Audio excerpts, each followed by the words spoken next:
இன்னைக்கு திமுக தலைவருடைய ஸ்டேட்மெண்ட் நீங்கள் பார்த்து அதை பேச வேண்டியது அவசியம் நாங்கள் கருதுகிறோம். ஏன்னா ரொம்ப இந்த கிருஷ்ணகிரியிலெல்லாம் ஒரு 2 வயது குழந்தைக்கு பாலியல் பலாத்காரம் செய்யப்பட்டது. அந்த குழந்தை இறந்துருச்சு.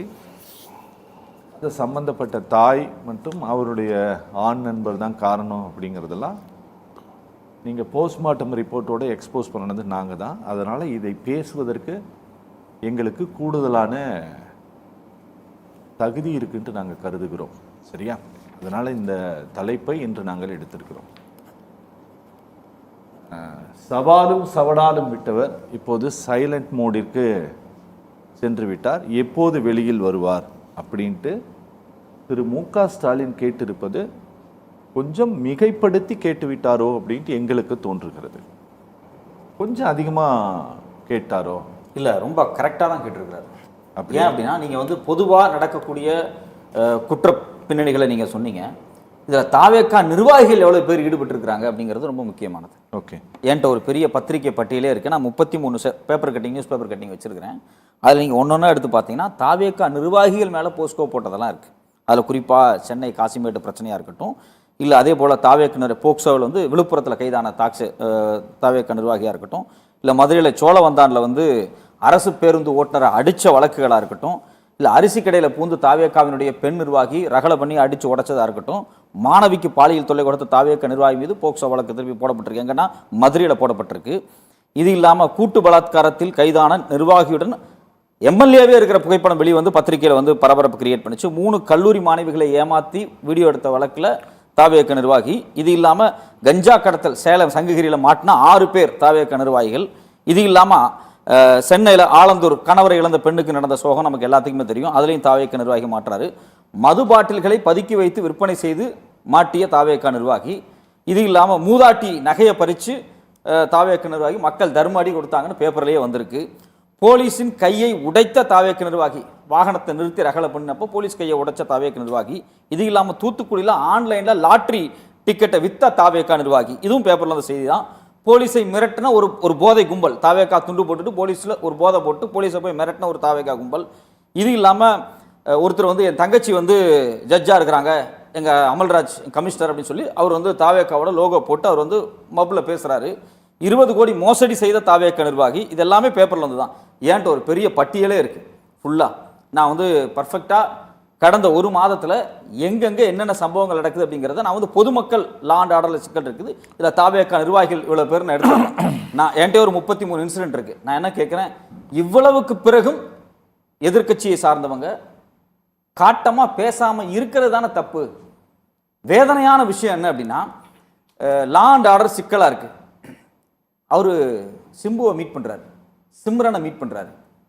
ஆனால் பாலியல் செய்யப்பட்டு இறந்து போன குழந்தையினுடைய பெற்றோர்கிட்ட அவர் பேச தாமதிக்கிறாரு, பேச மறுக்கிறார். வேதனையாக இருக்குது. உங்களை நம்பி தானே ஓட்டு போட்டாங்க சின்ன குழந்தைகள். இதை விட இன்னொரு கொடுமை உங்களுக்கு சொல்கிறேன். இன்னைக்கு காலையிலேருந்து ஒரு ரீல்ஸ் பரவிக்கிட்டு இருக்கு, நேற்றே போட்டாங்கன்னு நினைக்கிறேன். ஒரு சின்ன குழந்தை ரோட்டில் விளையாண்டுக்கிட்டு இருக்கு. இதை ஒரு ட்ரெண்டிங்காக செய்கிறாங்க. அந்த குழந்தைக்கு பக்கத்தில் போய் நின்று பாருங்க, இந்த குழந்தை 1 மணி நேரமாக இங்கே விளையாண்டுருக்கு, யாராவது தூக்கிட்டு போனால் என்ன ஆகும், இதுக்கு அரசு பொறுப்பே இருக்குமா அப்படின்னு ஒருத்தர் ரீல்ஸ் போகிறார்.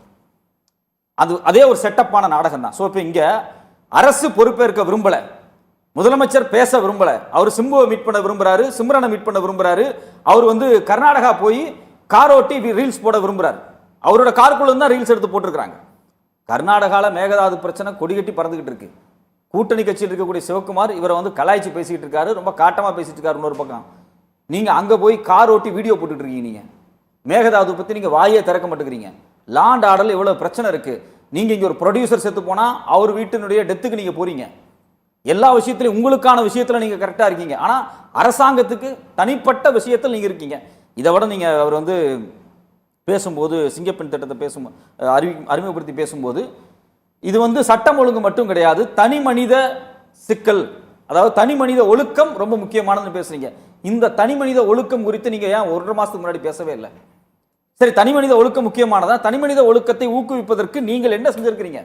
உங்க கட்சிக்காரங்க மேல இவ்வளவு பேர்த்து மேல பிரச்சனை வருதுல்ல, அப்போ உங்க கட்சிக்குள்ளேயே தனி மனித ஒழுக்கம் இல்லைல்ல, இவ்வளவு சிக்கல் வந்திருக்குல்ல.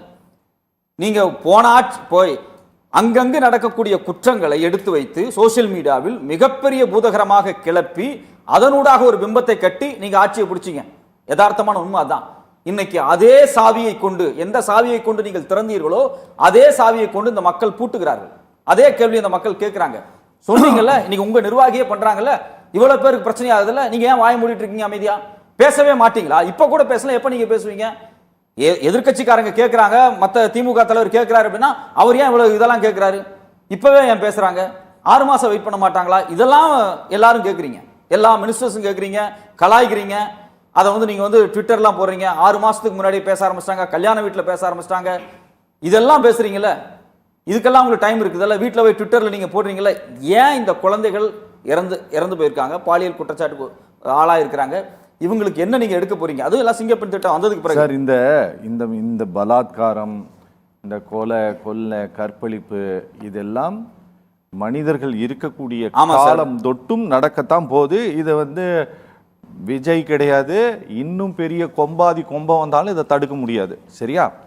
ஆனால் இன்று முன்னாள் முதலமைச்சர் கேட்டிருக்கக்கூடிய அந்த வார்த்தைகளும் அந்த பதங்கள், அந்த சொல்லாடல் இருக்குல்ல, நீங்க அடிச்ச சவாலும் என்னாச்சு அப்படின்ட்டு சொல்லியிருக்கக்கூடியது இருக்குல்ல, உண்மையாகவே தேர்தலுக்கு முன்பாக நான் வந்தால் இந்த மாநிலத்தையே புரட்டி போட்டு விடுவேன், வந்த உடனே இன்னும் வீடியோ இருக்கு, நான் வந்த உடனே அதெல்லாம் சொன்னாரு. இன்னைக்கு அவரு குறைஞ்சபட்சம் நீங்க சொல்றீங்க இல்லையா, மனிதன் பிறந்ததிலிருந்தே இல்ல மனிதனுடைய நாகரிக காலகட்டம் துவங்கினதிலிருந்தே பாலியல் சிக்கல்கள் எல்லா காலகட்டத்திலும் இருக்கு, அது உண்மைதான்.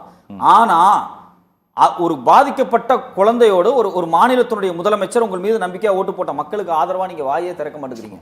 நீங்க பேசணும், நீங்க எச்சரிக்கை கொடுக்கணும். சட்ட ஒழுங்கு, இது வெறும் சட்ட ஒழுங்கு பிரச்சனை மட்டும் இல்லைன்னு அவர் சொல்றாரு.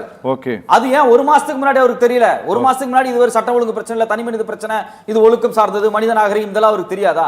இப்ப ஏன் மேடையில உட்கார்ந்துட்டு பேசுறாரு?